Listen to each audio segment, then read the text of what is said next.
അഖിലേന്ത്യാ പണിമുടക്ക് ഇവിടെ മാത്രം പണിമുടക്കാണുള്ളൂ, കേരളത്തിൽ മാത്രം. വേറെ കർണാടകത്തിൽ ചെന്ന, തമിഴ്നാട്ടിൽ ചെന്ന, UP ചെന്ന, ബോംബെ ചെന്ന അവർ അറിഞ്ഞിട്ട് പോലുമില്ല പണിമുടക്ക്. ആ കാലമൊക്കെ മാറി. കേരളം ആ തിരിച്ചുവരവാണ്. നിങ്ങൾ തന്നെ പങ്കാളിത്തം വഹിച്ച, നിങ്ങൾ കൂടി ആലോചന എടുത്ത പൊതു തീരുമാനത്തിൽ നിന്ന് അതിൽ നിന്ന് പുറകോട്ട് പോകാനിടയായല്ലോ. ഇപ്പോൾ 12-ാം തീയതി രാജ്യവ്യാപകമായി പണിമുടക്ക് നമ്മുടെ രാജ്യത്തിലെ ട്രേഡ് യൂണിയനുകൾ നടത്തുന്നു. കേന്ദ്ര ട്രേഡ് യൂണിയനുകളാകെ ഒരേ അഭിപ്രായത്തിലാണ്. അവര് അതിനെതിരെ പ്രക്ഷോഭം നടത്താൻ തയ്യാറാകും.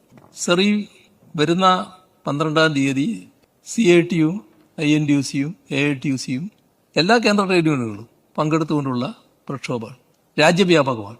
സർ, കേരളത്തിൽ എന്താണ് നിങ്ങൾ സ്വീകരിച്ച സമീപനം? നിങ്ങളുടെ ട്രേഡ് യൂണിയനുകളോട്, അതായത് കോൺഗ്രസ്സാണ് നിലപാട് ആദ്യം എടുക്കുന്നത്. INTUCയോട് കേരളത്തിൽ യോജിച്ച സമരം പാടില്ല.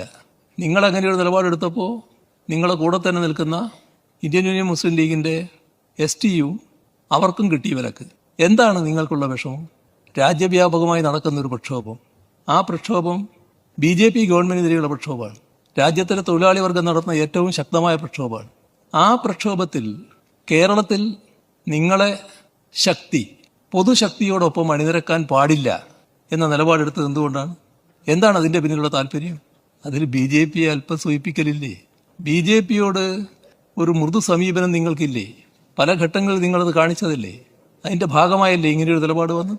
ആ പൊതുയോജിച്ച സമരം രാജ്യത്താകെ നടക്കുമ്പോൾ കേരളത്തിലും ആ യോജിച്ച സമരം നടക്കണമെന്നല്ലേ ചിന്തിക്കേണ്ടത്? ആ രാഷ്ട്രീയമില്ലാത്തവരല്ലോ നിങ്ങൾ. പക്ഷെ ആ രാഷ്ട്രീയത്തിനപ്പുറം നിങ്ങളുടെ സങ്കുചിതമായ ചില താല്പര്യങ്ങൾ, അത് മേധാവിത്വം പുലർത്തി. അതിന്റെ ഭാഗമായി ഏതെങ്കിലും തരത്തിൽ ഒരു പ്രകടന നയത്തോടെ തങ്ങൾക്ക് ചില സഹായങ്ങൾ കിട്ടുമോ എന്ന ആലോചനയുടെ ഭാഗമായിട്ടല്ലേ ഇങ്ങനെയൊരു ആത്മഹത്യാപരമായ നിലപാട് സ്വീകരിച്ചത്? എത്ര അപമാനകരമായ നിലപാടാണ്!